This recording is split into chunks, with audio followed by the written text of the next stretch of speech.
మాటలు లేవు అసలు. ఎంత బ్యూటిఫుల్ గా ఉంది భయ్య మిజోరాం లో లొంగ్లింగ్ సిటీ అనేది. అది నిండేంత వరకు మనమైతే వెయిట్ చేయాలా. ఇది చూసారా, ఇది వేరే లెవెల్. ఇది దేవుడా బతికించు ఈ రోజుకి, మళ్ళీ ఇంకోసారి రాని ఇటువైపు.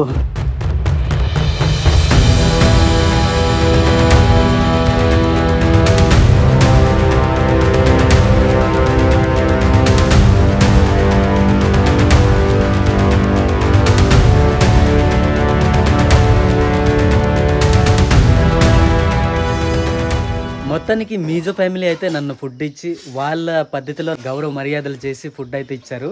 ఇక్కడ నుంచి నేనైతే త్లాబుంగ్ అనే ప్లేస్, అది ఎక్కడ ఉందనంటే లొంగ్లింగ్ డిస్టిక్ ఉందన్నమాట.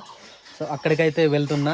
దగ్గర దగ్గర 125 కిలోమీటర్లకు గాను 4.5 hours జర్నీ చేయాలి. రోడ్లు దారుణంగా ఉంటాయి. దారుణంగా అంటే ఎక్కువగా టర్నింగ్ పాయింట్లు ఉంటాయి, దాని వల్ల లేట్ అవుద్ది అనమాట. అండ్ ఇదిగోండి ఈ ప్లేస్ నుంచి అయితే వదిలి వెళ్తున్నా.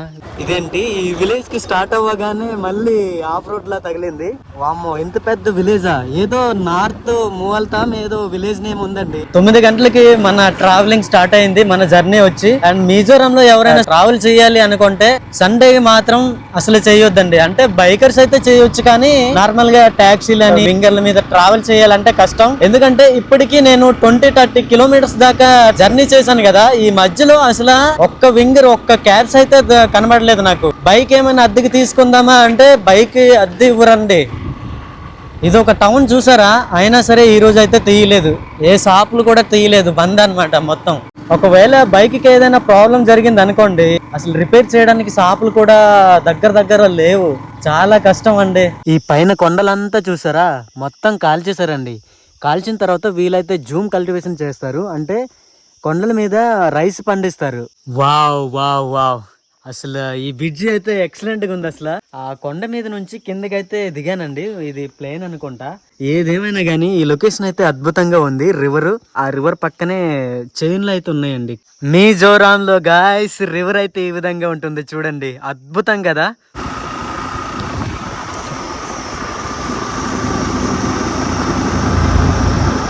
మిజోరాంలో అసలు లొంగ్లింగ్ ఏ విధంగా ఉంటుందో మీకు చూపిస్తా, ఓకేనా? మరి చూడడానికి మీరు రెడీగా ఉన్నారా? చాలా అద్భుతంగా ఉంది. ఇక్కడ నుంచి ఒక వ్యూ పాయింట్కి అయితే వచ్చాను అనమాట. అదిగోండి, ఈ కంచెల వల్ల నీట్గా కనిపించకపోవచ్చు, బట్ చాలా దూరంగా ఉంది. మీకు జూమ్ చేసి చూపిస్తా. అదిగోండి చూసారా, చాలా దూరం నుంచి నేనైతే రైడ్ తీసుకొని వచ్చా కదా. సో ఒక సిటీని చూడడం అనేది నా కళ్ళల్లో ఆనందం పట్టరానిది అయింది అనమాట. చాలా హ్యాపీగా ఉంది ఈ సిటీకి వచ్చిన తర్వాత. కానీ ఏంటంటే ఈ లొంగ్లింగ్కి వచ్చిన తర్వాత అసలు ఒక్కలంటే ఒక్కరు వెహికల్స్ ఏం కనబడట్లేదు గైస్. బయట అయితే చూడండి, వామ్మో ఎంత స్ట్రిక్ట్. సండే అయితే చాలు, బయటికి ఎవ్వరు రారనమాట, చర్చికే వెళ్ళిపోతారు అందరూ. అబ్బాబ్బాబ్బాబ్బా క్యా నజర్ హే భయ్. వెనకాల చూడండి ఒకసారి, అద్భుతంగా ఉంది. వావ్ వారే వా, మాటలు లేవు అసలు. ఎంత బ్యూటిఫుల్ గా ఉంది భయ్య మిజోరాం లో లొంగ్లింగ్ సిటీ అనేది. నిజంగా ఈ సిటీని దాటుతుంటే ఎక్కడో వేరే దేశానికి వచ్చినట్టు ఫీల్ అవుతున్నా నేనైతే. అండ్ ఇక్కడ ఒక్కలంటే ఒక్కలు గాయస్, పెద్ద వెహికల్స్ అయితే ఎవరు తీయడం లేదు. సో స్కూటీలు బైకులు అయితే కనిపిస్తున్నాయి, కానీ ఎక్కడో ఎవరో ఒకరు అంతే. In 200 meters, turn right. వల్ల కొంచెం పర్లేదు. ఇక్కడైతే ఒక బోర్డు కనిపించిందండి, పైన చూసారా త్లాబుంగ్ చాంగ్తే అని ఉంది. మనం అయితే రైట్ సైడ్ నుంచి వెళ్ళాలి. అదిగోండి ఇక్కడ పోలీస్ స్టేషన్ అయితే ఉందండి. అమ్మ బాబోయ్, అసలు ఈ గూగుల్ మ్యాప్ ఎక్కడికి తీసుకెళ్తుందో అర్థం కావడం లేదు. వామ్మో చాలా కిందకి తీసుకెళ్ళిపోతుందండి.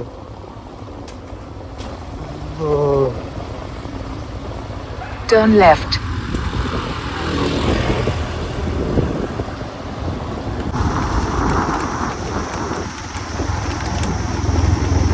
ఓరి దేవుడా, మళ్ళీ ఆఫ్ రోడ్లకి అయితే వచ్చామండి. లొంగ్లింగ్ టు మళ్ళీ త్లాబుంగ్ అయితే వెళ్ళాలి. త్లాబుంగ్ అనేది ఒక టౌన్ అనుకుంటా. అమ్మ బాబోయ్, ఈ రోడ్లు ఏంట్రా నాయన. ఇప్పుడు దాకా ఎన్నో ఇలాంటి రోడ్లు అయితే చూసి వచ్చా. నా కష్టానికి ఒక లైక్ చేస్తే నేను హ్యాపీగా ఫీల్ అవుతా. ఓ నీ దుంపల దగ్గర మీరు ఎక్కడ తయారయ్యారా బాబు అన్నట్టుగా ఈ రోడ్ అయితే. ప్రతి ట్రావెలింగ్ లో ఇదే నా మైనస్ పాయింట్. గోప్రో ఉండుంటే బాగుండేది. చాలా కష్టంగా ఉంది ఒక చేత్తో వీడియో చేసి ఇంకో చేత్తో ఇదిగోండి హ్యాండిల్ పట్టుకొని డ్రైవ్ చేయడం అంటే ఇదొక సవాల్ లెక్కనే ఉంది. ఈ రోడ్లు వెంట ఎవ్వరూ లేరు గాయస్.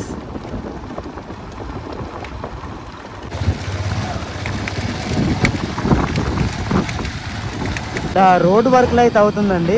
అది నిండేంత వరకు మనమైతే వెయిట్ చేయాలా. నా సిచ్యువేషన్ చూపిస్తా, వెనకాల చూడండి. మొత్తం కొండలు చుట్టుపక్కల రోడ్ వర్క్లు అయితే అవుతున్నాయి. ఇది చూసారా, ఇది వేరే లెవెల్. ఇది అమ్మో చాలా అడ్వెంచర్ అండి. నా లైఫ్లో నేను ట్రావెల్ చేసిన రోడ్లలో అన్నిటికంటే ఇదే డేంజరస్ లా అనిపించింది నాకైతే. లొంగ్లీ సిటీ దాకా బానే ఉందండి, కానీ త్లాబుంగ్ వెళ్లే రోడ్ మాత్రం ఇప్పుడిప్పుడే కనెక్షన్ ఇస్తున్నట్టుంది. ఆఫ్ రోడ్స్ ఉంటాయని తెలుసు, కానీ మరీ ఇంత దారుణంగా ఉంటాయని అనుకోలేదండి. ఏ ఒక్క చిన్న పొరపాటు జరిగినా అంతే, ఆ రోజే మనకి లాస్ట్ రోజు అవుతుంది. ఏం అడ్వెంచరో ఏంటో, బతుకుంటే ఇంకో రైడ్ చేసుకోవచ్చు. ఇటువంటి రిస్క్లు చేయడం అవసరమా అనిపిస్తుంది నాకైతే.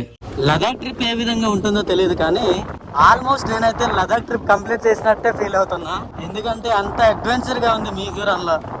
ఎడ్యుకేషన్ విషయంలో మిజోరం ముందుందేమో, కానీ ఇలా రోడ్ల విషయంలో చాలా వెనకబడి ఉంది. అందుకేనేమో ట్రాన్స్పోర్ట్ విషయంలో బాధుడు. ఇక్కడ ఏ వస్తువు తీసుకున్నా చాలా ఎక్స్పెన్సివ్ అండి. భోజనాల విషయంలో కూడా. ఒకవేళ మిజోరం ట్రిప్ చేద్దాం అనుకుంటే ఐజ్వాల్ దాకా వచ్చి రిటర్న్ వెళ్ళడం చాలా బెటర్. రోడ్ అంతా క్లియర్ అయ్యాక ట్రావెల్ చేయొచ్చు. అయితే ఇంకో విషయం, వర్షాకాలంలో అయితే అస్సలు ట్రావెల్ చేయొద్దండి. జయ హో ఆదివాసి, సాగిపో ఆగిపోక ముందుకు సాగిపో.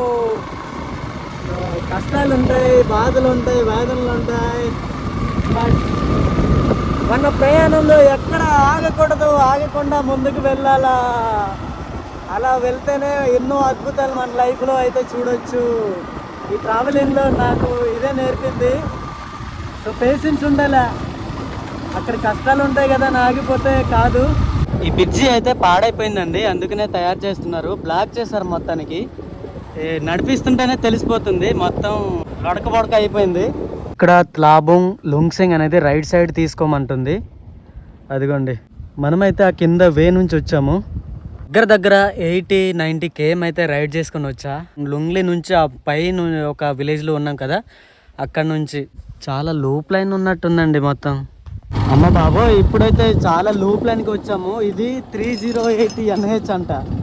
సో NH ఏ విధంగా ఉంది చూడండి ఒకసారి. అమ్మ బాబోయ్, జనాంగమే లేని ప్రదేశానికి అయితే వచ్చేసాం. ఆఫ్ రోడ్ల వెంట ప్రయాణించి ఇక్కడ మంచి రోడ్ అయితే నాకు కనిపించింది. దానికి దీనికి డిఫరెంట్ ఏంటి, ఈ వే ఎటు వెళ్తుందో నాకైతే అర్థం కావడం లేదు. కింద చూడండి ఒకసారి, ఎంత చక్కగా ఉంది ఈ రోడ్డు. ఎటువైపు పోతుంది మరి ఈ రోడ్ ఎటు నుంచి వస్తుంది నాకైతే అర్థం కావడం లేదు. గూగుల్ మ్యాప్ తప్ప, లేదంటే ఈ దారినే ఇట్లా త్లాబుంగ్ వెళ్తుందా తెలియట్లేదు. వెహికల్ అయితే ఇక్కడ పడిపోయింది గాయస్.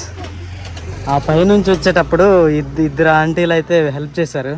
ఇదే ఉంటుంది మొత్తానికి. నాకు అదే బాధేస్తుంది, గోప్రో ఉంటే బాగుండేదని.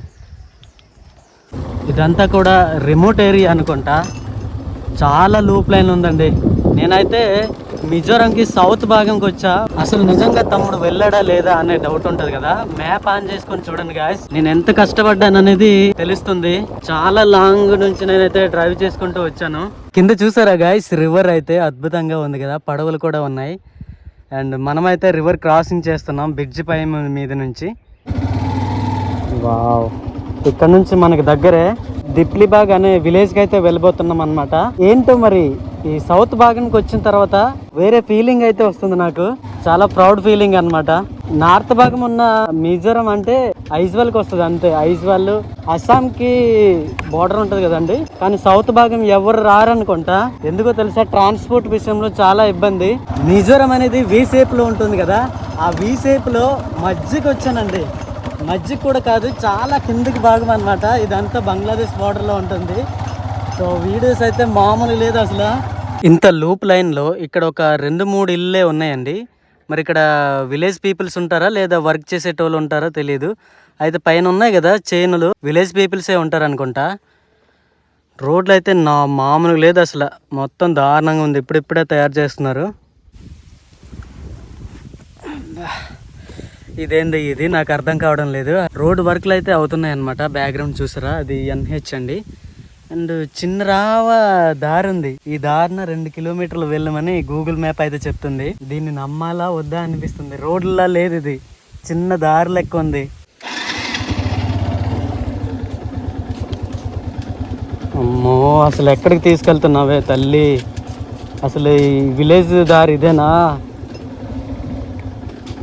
జంగిల్ దారికి అయితే తీసుకెళ్ళిపోతుంది ఈరోజు. భయంకరంగా ఉంది గాయస్. గూగుల్ మ్యాప్ అయితే ఇదే చెప్తుంది. అమ్మా బాబు, నువ్వు ఇలానే వెళ్ళాలి ఆ విలేజ్ కానీ. నిజంగా ఈ లోపల మన వాళ్ళు ఉంటారా? ఇంత దారుణమైన విలేజ్లో అసలు ఏం చెప్పాలి గైస్ ఈ దారి గురించి? చెప్పండి ఒకసారి.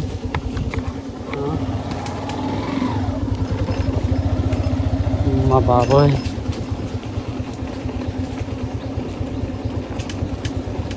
ఊరి నాయను, మరి ఇంత దారుణంగా ఉంటుందా ఈ విలేజ్ రోడ్లు?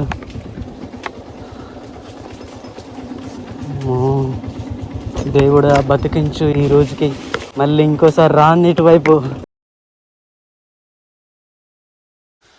అసలు ఎక్కడికి తీసుకొచ్చింది లొకేషను? మన వాళ్ళతో మాట్లాడుతున్న ఫోన్లోని. ఏ నయ్యి అయినా బాయ్, ఇలాంటి విలేజ్లు వస్తే ఇదే తలనొప్పి అండి. ఎందుకంటే సరిగ్గా మ్యాప్లు ఉండదు. మ్యాప్ అనుసరిస్తూ వస్తే అది కాదు ఇంకో దగ్గర అని చూపిస్తుంది. ఒక్క క్షణం నాకైతే గుండె దడదడ కొట్టేసింది, భయం అనిపించింది. మన వాళ్ళకి వీడియో కాల్ చూపిస్తే కింద సైడ్ నుంచి రావాలని చెప్పారు. ఇక్కడ ఎవరు అడుగుదామని ఎవరు లేరు. పైన అయితే సౌండ్ వినిపిస్తుంది కానీ ఎవరు ఉన్నారో లేరో తెలియదు.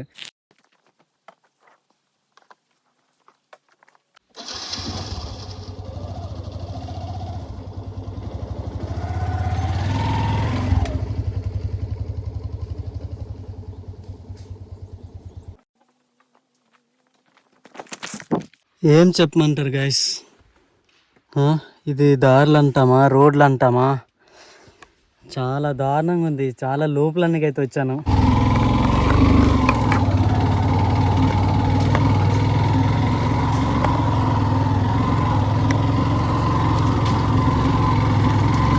వర్షాకాలం అయితే ఇంకా దారుణంగా ఉంటుందేమో. ఇప్పటిదాకా NHలో అక్కడ రోడ్లు బాగలేక ఆఫ్ రైడింగ్ చేస్తే, విలేజ్ రోడ్లకు వచ్చిన తర్వాత ఇంకా దారుణంగా ఉంది. ఇదంతా కూడా జూమ్ కల్టివేషన్ చేయడానికి రెడీ చేస్తున్నారండి పక్కన. ఇటువంటి దారిలో ప్రయాణిస్తానని నేను అనుకోలేదు మిజోరంలో. ఈ అడవులు చూడడానికి చాలా భయంకరంగా ఉన్నాయండి. ఇంగ్లీష్ సినిమాలో అడ్వెంచర్ సీన్స్ ఉంటాయి కదా, అది ఇటువంటి అడవుల్లోనే తీసినట్టు అనిపిస్తుంది. ఇంకోటి ఏంటంటే, ఇండోనేషియా లాంటి దేశాల్లో అక్కడ ప్రజలు ఫారెస్ట్ నుంచి వుడ్స్ తీసుకెళ్తుంటారు కదా బైక్ లోని, అటువంటి రఫ్ రోడ్ లానే ఉన్నాయి. అడ్వెంచర్ పక్కన పెడితే ఒక్కరు కూడా కనబడకపోవడం చాలా భయం అనిపించింది.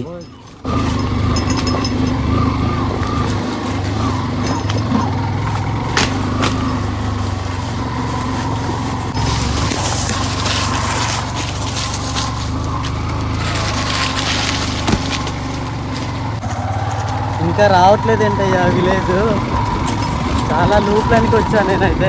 ఈ దారిన ఒక్కడంటే ఒక్కడు కనబడట్లేదు. ఏదో ఒక జంతువు వచ్చి అటాక్ చేసినా ఆశ్చర్యపడనక్కర్లేదు. ఇండోనేషియాలో ట్రైబల్స్ ఉంటారు కదా, వాళ్ళు ఎక్కువగా కర్రలు తీసుకొస్తుంటారు. ఆ దారి లెక్కనే ఉంది ఇదైతే. అసలు ఎక్కడికి తీసుకెళ్తుందో ఏంటో, మనోడి విలేజ్ ఎక్కడ ఉందో ఏంటో మామూలుగా లేదు అసలు. లోపలికైతే వచ్చాను. అక్కడ ఒక 2-3 ఇల్లులు ఉన్నాయి. ఎటువైపు వెళ్ళాలో తెలియని పరిస్థితి. दिपली बाग तो यही है ना? इधर नीचे जाना है? हाँ, नीचे जाना है। नीचे जाना है। ये गांव नहीं है? ये तो टेम्पल है, बुद्धिस्ट का टेम्पल। हाँ, बुद्धिस्ट का टेम्पल। अच्छा अच्छा, कहाँ जा रहे हैं अभी? सब्जी ढूंढने के लिए जाएगा।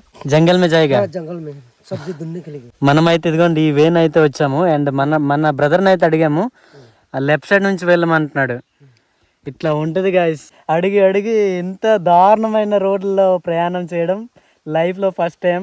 జై హో ఆదివాసి, జై హో గిరిజనుడ, తగ్గేదేలే మరి. మా బాబోయ్, ఈ లోపల ఇన్ని విలేజెస్ ఉన్నాయా? రోడ్లు మాత్రం చాలా దారుణంగా ఉంది. చిన్న రావు రోడ్లు, విలేజెస్ చూస్తే పెద్ద పెద్దగా ఉన్నాయి. A P Joy, hello. ఆ బాబు క్యూట్గా ఉన్నాడు మొత్తానికి. పీ జాయ్, पी जॉय हाय हाय क्या नाम है నెత్తా మెత్త మెత్త మెత్తగా ఉన్నాడు బొల్లడు. వాళ్ళ పేర్లు అయితే చూపిస్తున్నానండి, వాళ్ళ అడ్రస్. పీ జాయ్ సూపర్గా ఉన్నాడు బాబు అయితే. ఫైనల్గా వచ్చేసామండి. ఇక్కడ దిబ్లీ బాగ్, ఇదేం విలేజ్ రా నాయన, చాలా కష్టంతో వచ్చా లోపలికి. అయితే ఇక్కడ లోపల అయితే బజార్ అవుతుంది అనమాట.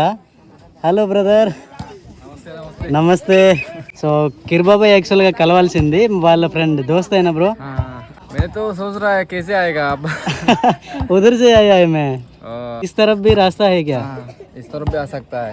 అచ్చా అచ్చా, चलो घर में भी थी। ఠీకే ఠీకే. మొత్తానికి వచ్చేసా అండి విలేజ్లోకి. అయితే ఒక బెస్ట్ ఎక్స్పీరియన్స్. ఇది ప్లే గ్రౌండ్ అనమాట. ఇక్కడ బజార్ అవుతుంది, ఇదిగోండి. रोज ऐसा ही बाजार होता है हमारा गांव में। हर रोज? हाँ हाँ रोज। अच्छा अच्छा, उधर में तो बाजार रहता है, लेकिन उधर में अंदर तो इतना भीड़ है इसलिए बाहर में बेचता है। ఇదండి విలేజ్ లోపల మనోడైతే వాళ్ళ ఇల్లు ఇక్కడే ఉంది. లోపలికి అయితే నన్ను రమ్మని ఆహ్వానించారు. మొత్తానికి నా కోసం వచ్చిన వెంటనే ఇదిగోండి కూల్ డ్రింక్ అలాగే బిస్కెట్ అయితే ఇచ్చారనమాట. Thank you so much. Bangladesh का है। बांग्लादेश का? हाँ, टाइगर, रॉयल टाइगर। ओ बांग्लादेश का इधर आता है? हाँ हाँ, अच्छा, हम लोग ज्यादा है बांग्लादेश में, हाँ हाँ हाँ क्योंकि इधर में जो इंडिया माल हम लोग बेचते हैं ना, हाँ हाँ हाँ, इतना क्या प्रॉफिट नहीं होता है। अच्छा अच्छा, बांग्लादेश हाँ, का बांग्लादेश का बहुत प्रॉफिट होता है, अच्छा. इसलिए बांग्लादेश से हम लोग लेकर आता है। మీకు చూపిస్తున్నా. ఫస్ట్ టైం నేనైతే బంగ్లాదేశ్ తాలూకా నీళ్ళు అయితే తాగుతున్నా. ఏది బంగ్లాదేశ్ కా? इंडिया है ये। ఇది ఇండియాది. India bun, Bangladesh drink. బాగుంది. పాప అయితే ఉందన్నమాట. పాపతో మాట్లాడదాం. Hello hello guys. సిగ్గుపడిపోతుంది. సరం కడతా మొక్కజొన్న తింటుంది మొత్తానికి.